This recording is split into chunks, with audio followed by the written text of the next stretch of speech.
مکتوب 23 مکتوب وصیت جب ابن ملجم نے آپ کے سر اقدس پر ضرب لگائی تو انتقال سے کچھ پہلے آپ نے بطور وصیت ارشاد فرمایا، تم لوگوں سے میری وصیت ہے کہ کسی کو اللہ کا شریک نہ بنانا اور محمد صلی اللہ علیہ وآلہ وسلم کی سنت کو ضائع و برباد نہ کرنا۔ ان دونوں ستونوں کو قائم کیے رہنا اور ان دونوں چراغوں کو روشن رکھنا، بس پھر برائیوں نے تمہارا پیچھا چھوڑ دیا۔ میں کل تمہارا ساتھی تھا اور آج تمہارے لیے سراپا عبرت ہوں، اور کل کو تمہارا ساتھ چھوڑ دوں گا۔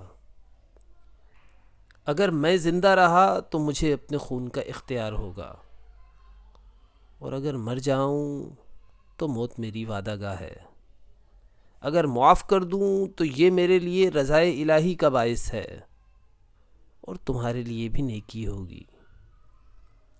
کیا تم نہیں چاہتے کہ اللہ تمہیں بخش دے؟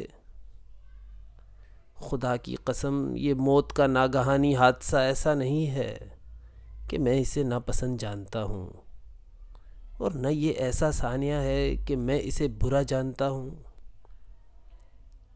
میری مثال بس اس شخص کی سی ہے جو رات بھر پانی کی تلاش میں چلے اور صبح ہوتے ہی چشمے پر پہنچ جائے، اور اس ڈھونڈنے والے کی مانند ہوں جو مقصد کو پالے، اور جو اللہ کے یہاں ہے وہی نیکوکاروں کے لیے بہتر ہے۔